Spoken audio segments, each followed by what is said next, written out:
This is episode 32 with Riel Miller and Miguel Jimenez.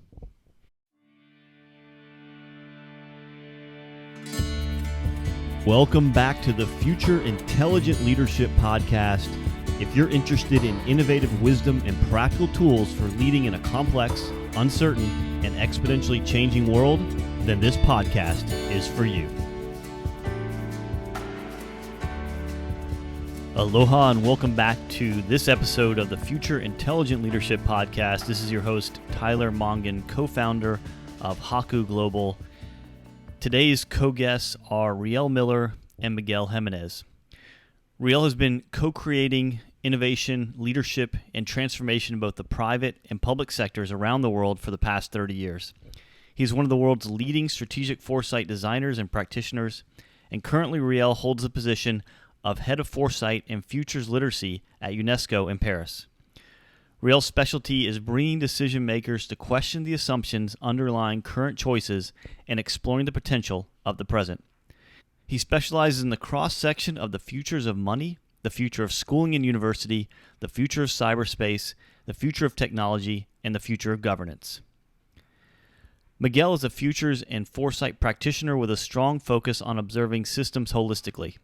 He makes sense of context, driving forces, systems relationships, global trends, and key influencers shaping the future to forecast, design, and implement better solutions for society, businesses, and government. He's currently the CEO and founder of FFWD, a future anticipation and strategic foresight office, helping you to transform for what is coming next. In this episode, we explore the impossible role of leadership, why the context of the past might be shaping the wrong futures, why leadership needs to see uncertainty as an asset instead of a risk, the significance of bringing awareness to creativity and integrating it into the leadership process, why the past should never be immortal, and why leadership needs to embrace future literacy to better understand the risks and opportunities of the future. Let's listen.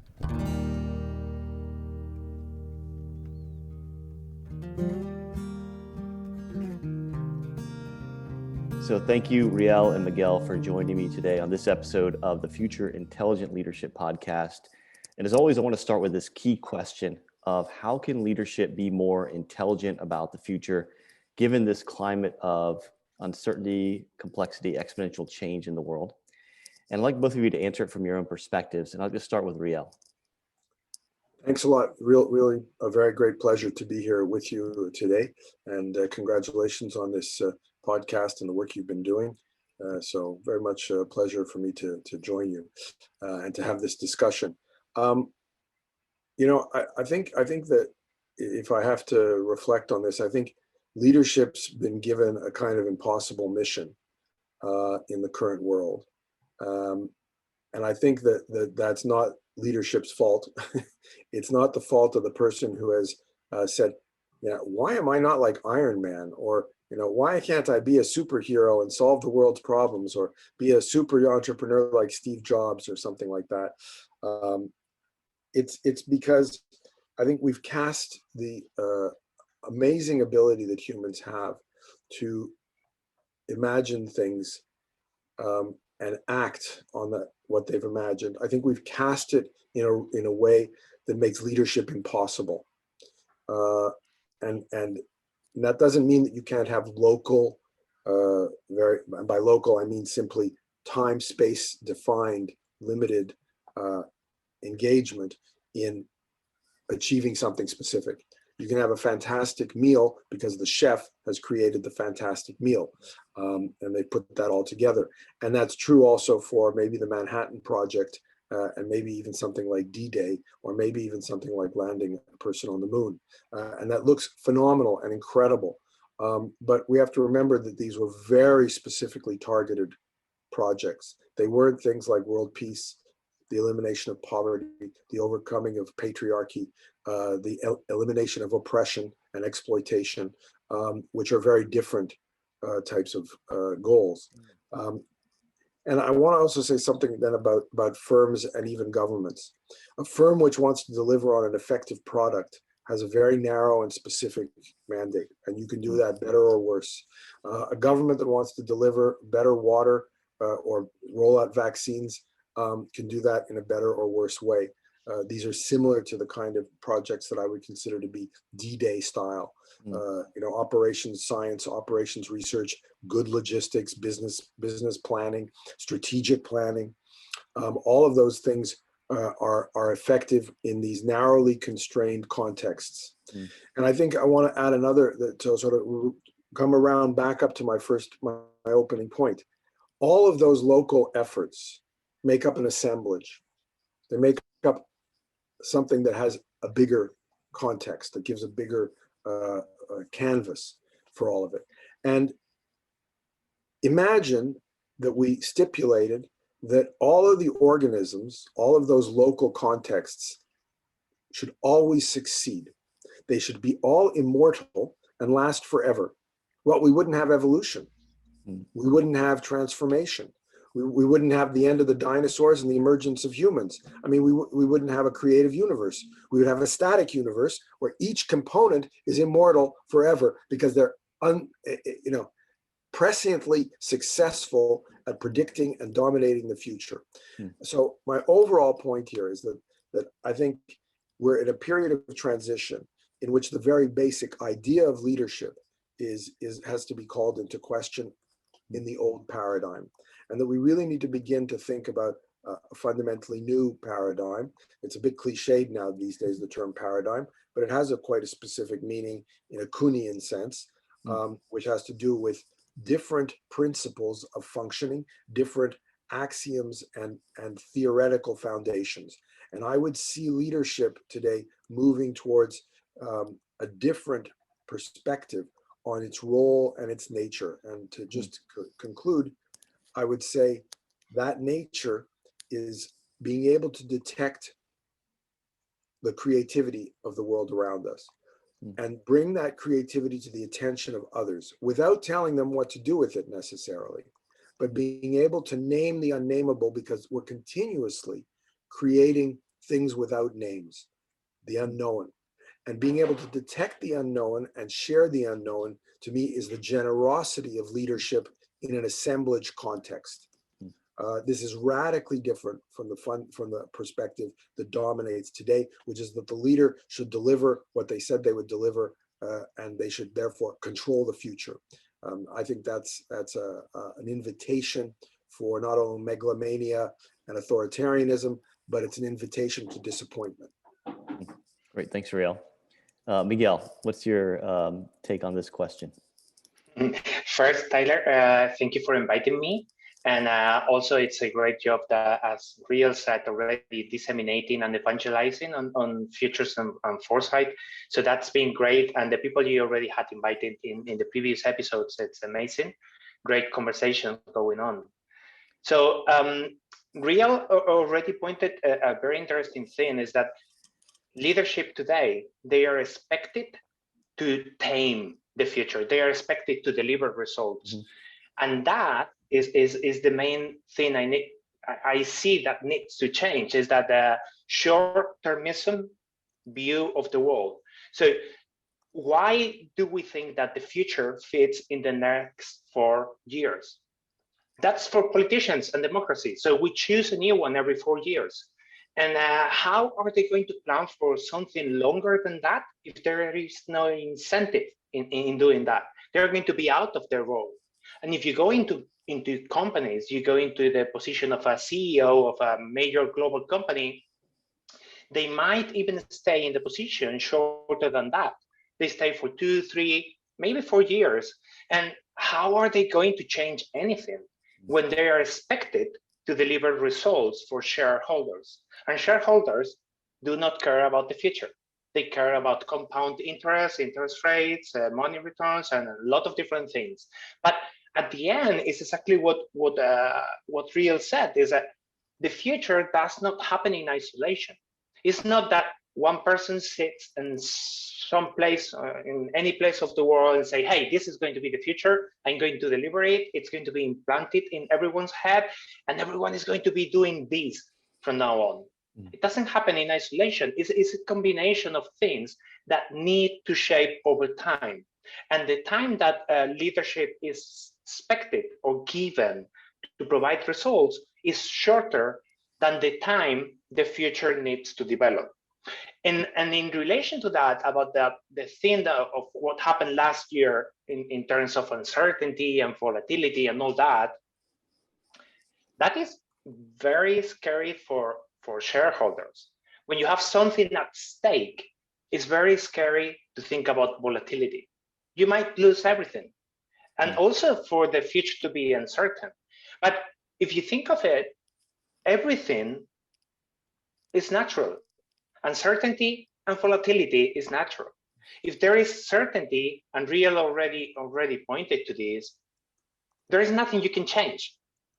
There is no way you can influence the outcome. If everything is certain, it just happens forever and ever and ever. So that's everything. So you need uncertainty. And volatility is allowing you to persist things over time. I think I remember there were basically two ways of living forever or staying forever.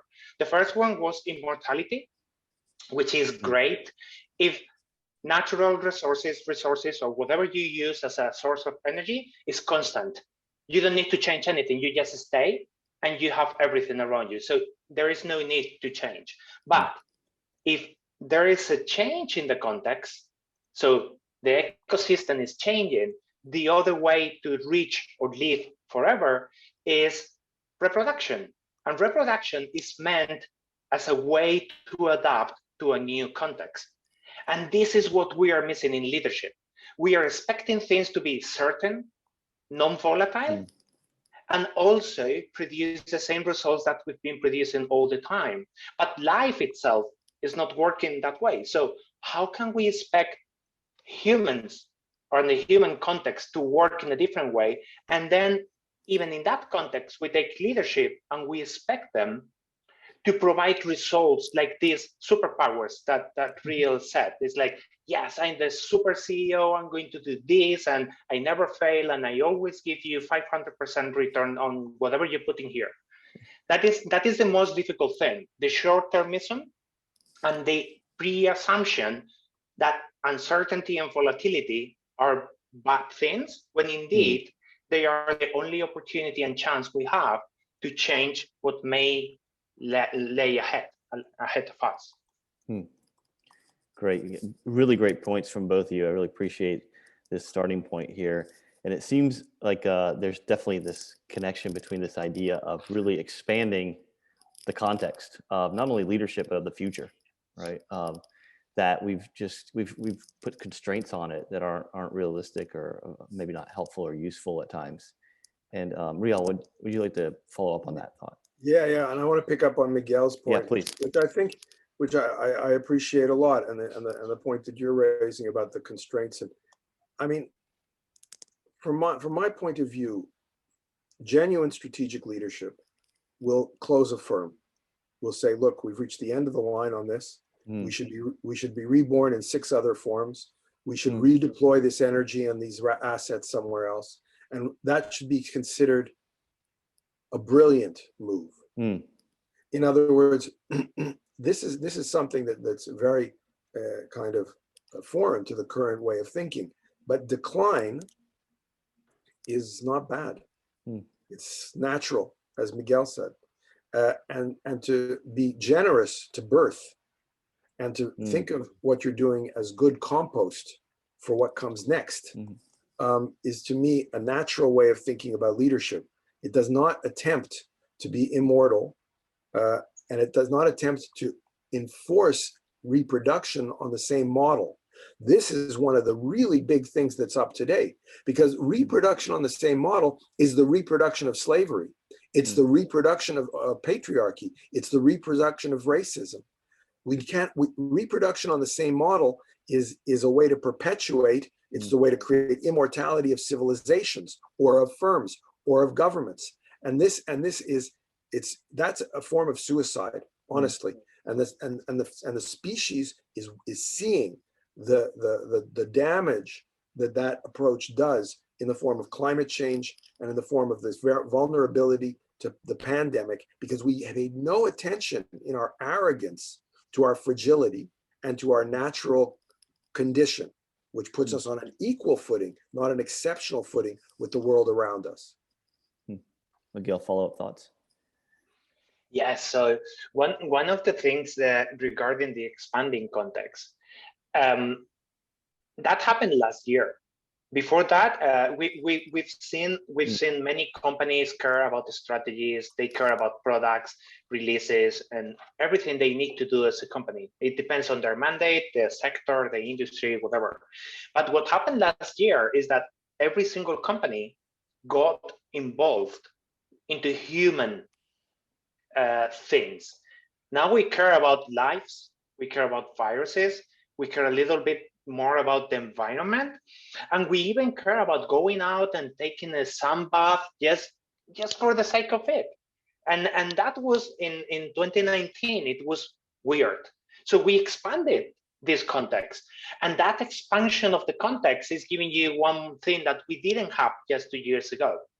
We had the knowledge, we have things that were pointing towards a decline in climate, decline of the ecosystem, that we were disrupting things for the good or for the bad in some cases, but we were disrupting things just for the sake of disrupting things. It's like the old fake Facebook's approach of move fast and break things. I think that happened in 2020. It was not because of us, but it broke many silos in thinking. And now the expanded context is including the whole system. So we care a little bit more about many things. The output probably is not something that we are going to see in 2021, but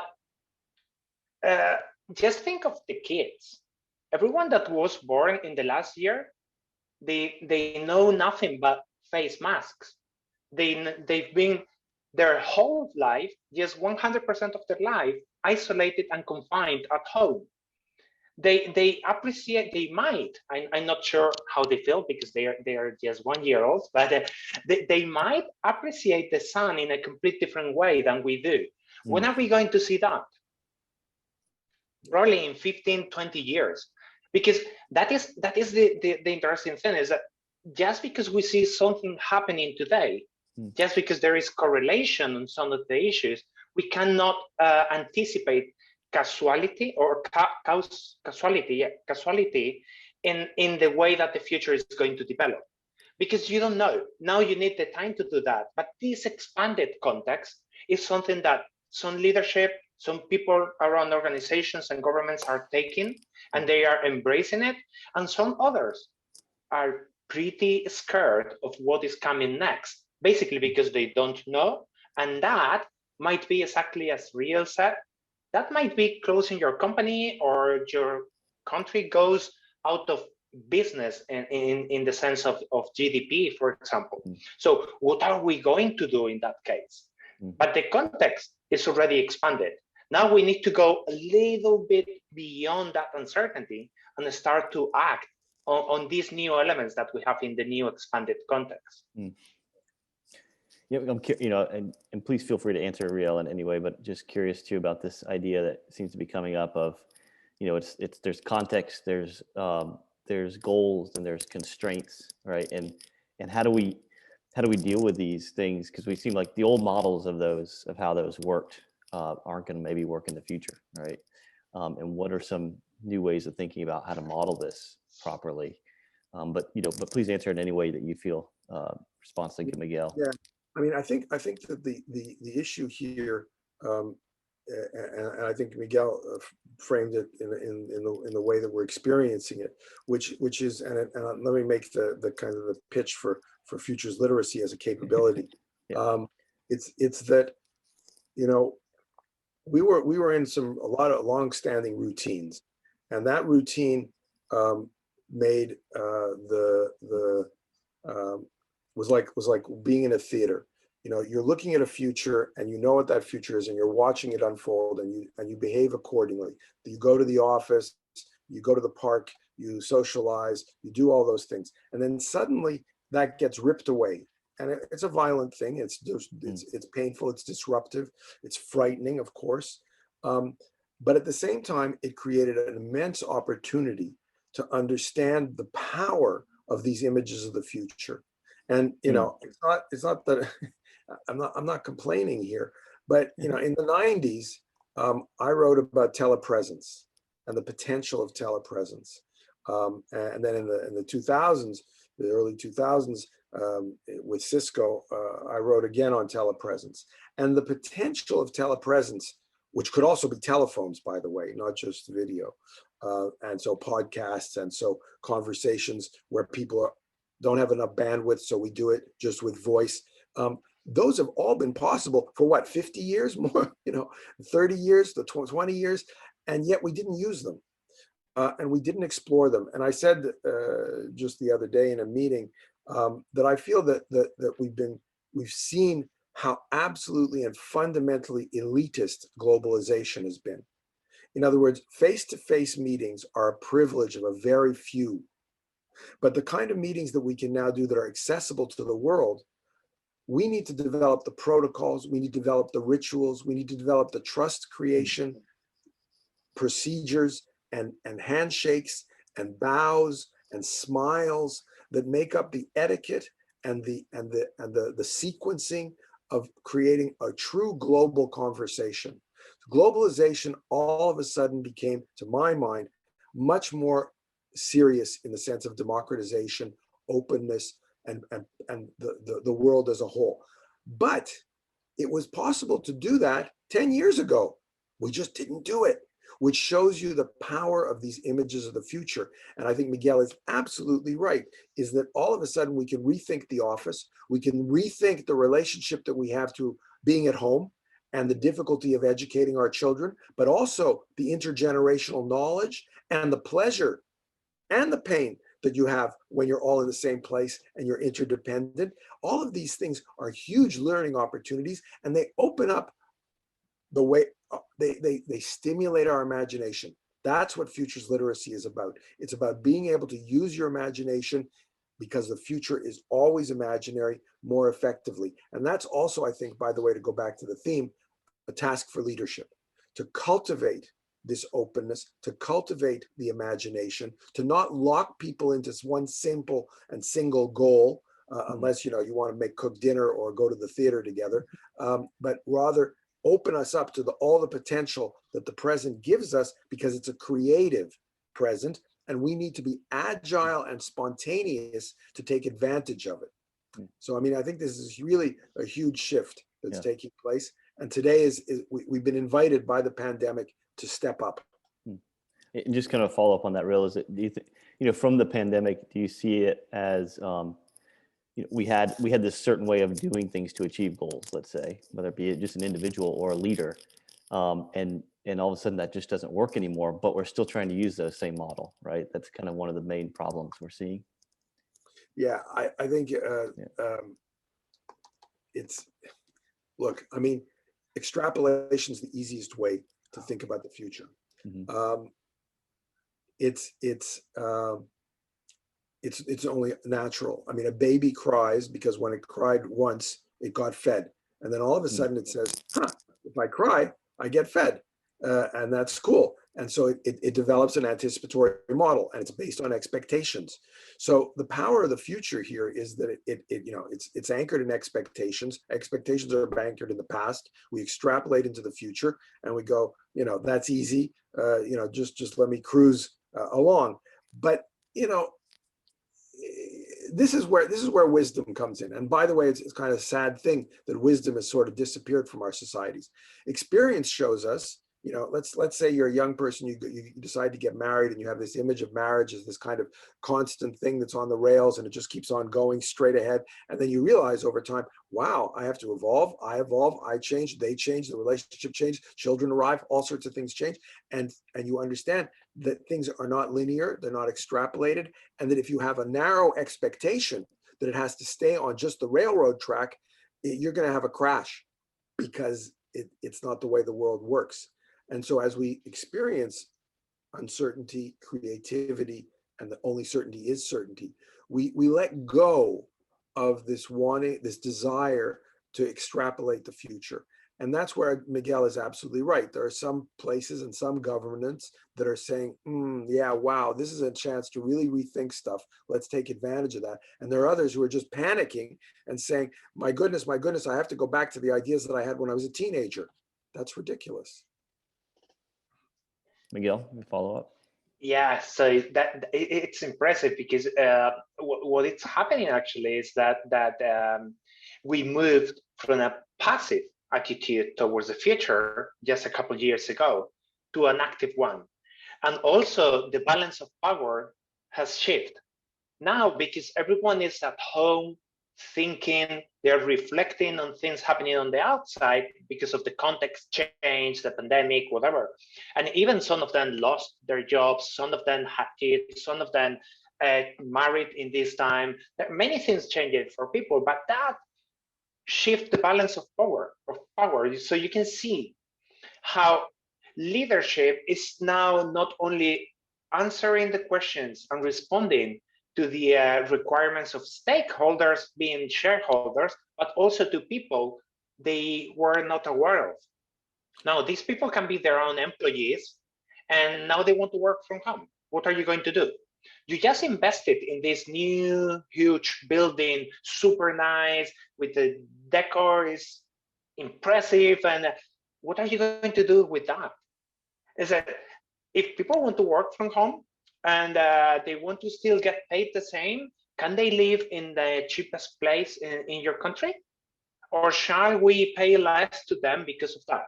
Are we rebalancing the access to money independently if you live in New York, San Francisco, or Singapore compared to Lagos in Nigeria? Is that now you can work from everywhere. And well, also, you can expect to have some human connection. So it's not about working from anywhere. So you can travel. That is okay. It's perfect. But you don't have to be 9 to 5 in the same place with the same people and the constraints that are in that situation. So all the leadership balance shift. And that is the thing about future literacy that is interesting. It's like, even with some of the customers we have, well, I will say most of the customers we have, they expect foresight and futures thinking to produce outputs in the next quarter. And that is, it's good. We can produce output for the next quarter, mostly in terms of training, skills, frameworks, methodologies, processes, things that you can actually develop and implement. Now, what is the output of all that for leadership? When they see a report of things that might happen in 10 to 15 years, they say, hey, okay, I don't care. I'm 60 now, so I'm going to be retired by that moment. So how can I do that?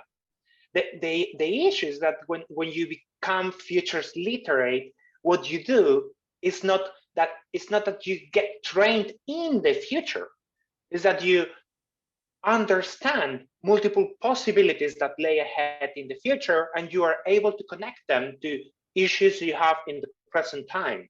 So that is completely different. That is probably the biggest skill that leadership needs to acquire, is yet being able to understand all those possibilities, read a lot, research a lot, understand visions that are completely opposite to yours, and make the connections to the issues you have today beyond implementing a framework, a tool, a process, or even a department with 600 people working in the future. That is going to be nice in terms of showing that you do things, but if you don't become more literate on what the future might pose to, what are the risks and the opportunity that you have with those different elements, then nothing is going to change. And that is what happened before the pandemic.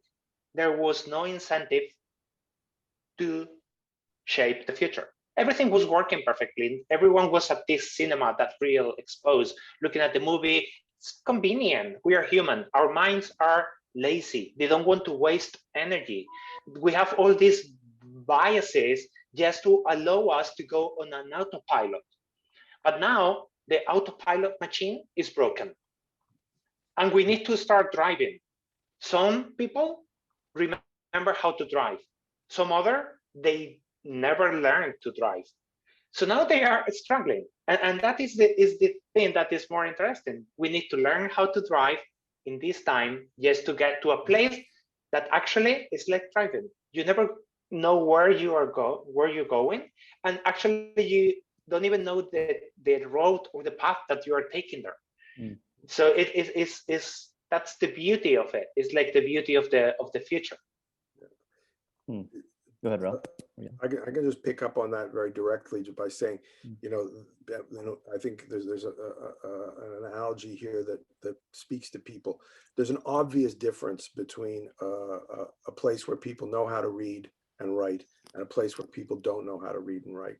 That's a change in the conditions of change. It's the same as a place where everybody has a cell phone and nobody has a cell phone. It's a change in the conditions of change. And what Miguel is talking about is a change in the conditions of change. And that then alters what is possible, what's imaginable. It changes the functioning of the entire organism, as it were. So I think that we do have an entry point there with respect to futures literacy. And can I just pick up on this aspect of spontaneity? I think that improvisation and spontaneity require a lot of prior training. You need to be skilled, to be agile, and that's not saying we don't prepare. But if you prepare to be skilled in the agility, spontaneity, improvisation, you recognize the extent to which path dependency and plans that kind of constrain what you can imagine as being impediments to that improvisation and capability to take advantage of creativity.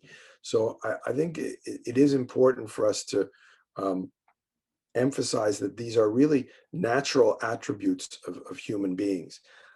Despite our fear of death and therefore, in some senses, a yearning for immortality, we're more generous than that, because we know that if we lived forever, we would give no space for our grandchildren, and that there's a natural kind of continuity in the ethics. Some people might call it, the way that you behave in your life, that is a legacy. And instead of legacies being statues, which sit there and are good for birds to stand on, legacy in, I think, this kind of more futures literate context is about the way you lived and the ethics that you demonstrated in your life. And that's what you leave to the future. You don't leave a big building that everybody's going to have to worry about, or a bridge that's going to make things, rigid in the way that people go from one place to another. It's not a pyramid or a wall in China or a pyramid in Chichen Itza.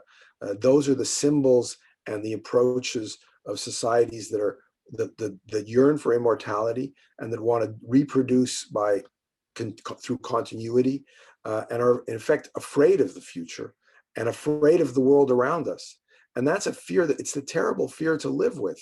I think that this kind of wake-up call of the pandemic and of climate extinction, and extinction rebellion, is saying, look, at a very deep level, there's a fundamental flaw that makes it impossible for us to live in a way that's not anxiety driven and stressful in the universe that we happen to be in. We don't have much choice about the universe, but we do have some choice about the way we approach its virtues, its strengths. And that's something that I think is very interesting about the current moment, and definitely something that's interesting for leadership. I'll finish this point on this one, which is that leaders who look to foresight for genius clues are companies, and I won't name them because they've been clients, that died, frankly, because genius forecasting is like playing roulette. You might as well put all your money on one number and wait till the chip falls. Well, you might win, but it's, we know the house wins, right? Whereas companies that let certain parts die, that let certain parts be born, companies that have the ethos of saying everybody has knowledge within our company, and the future is distributed throughout this company, and the challenge of leadership is to make sense of it, are to me much more effective leaders and much more living companies. And I would say the same for governments, by the way. Governments that try to depend on genius forecasting and more technocratic means for planning are the governments that are going to be brittle, rigid, and will fail. They will make promises they cannot keep, and they will create disappointment by their very philosophy. So this is something that I think can be very appealing to leaders today, to make the transition to a more futures literate world, because it makes their life easier. Great point. I think that kind of follows back upon your original point about the leader being the superhero, right? And it's just it's just not a reality. And I want to wrap up here because I know we're running out of time. And to do so, I'd like to have both of you just kind of, share your final thoughts from this discussion, and like to have Miguel talk first. Yeah, so listening to Riel and the universe, it makes me think always about uncertainty. And uncertainty to me is like Heisenberg's principle of uncertainty. It's like there is no way we can observe something without interfering with it. And that is what we have laying ahead of us, is that we are observing change. There is no way that change is not going to change you to interfere on what we are going to be doing. And it can be raising your kids, educational, in your company, in your society, your community, your country, or at the global scale. So just embrace Heisenberg's principle and embrace change. Observe what's going on and just go with it. Let's swim together in this. Yeah. That's very inspiring, Miguel. I'm very much in agreement about our entanglement. Let me, though, just kind of land on this point. Futures literacy, as we've been using it in this conversation, is a skill, and I think to make the transition, because it is a transition from uncertainty as a threat to uncertainty as an asset, requires some experience, some learning. And we have definite ways that we can make that learning accessible to people. Meaning, as I said earlier, because everybody anticipates, even a baby before it can talk, we can get it's relatively easy, a lot like reading and writing. You say to a child, look, reading and writing is about taking spoken language. You know how to talk, yeah, you can talk. Well, it's taking spoken language and making it something that can be written and then read by somebody else. In the same way, futures literacy allows us to distinguish different ways of using the future. The kind of point I was making at the outset, that there's a planning future and there's an emergent future. And this is something that we have evidence for now, that I've been working on at UNESCO, also working with Miguel and others, that shows that we can introduce this into a company, into a community, etc. So it's a lot like the beginning of reading and writing for all. Well, where were all the schools going to come from? Where were all the teachers going to come from? Where were the textbooks going to come from? That was a huge challenge. It was a crazy idea. All children in the whole society are going to learn to read and write. It seemed impossible, but that took courage, and it took determination, and it took experimentation. And I think today we're in exactly the same place with futures literacy, with determination, experimentation, and the willingness to walk the talk. I think we can make this transition. Great, thanks, Riel.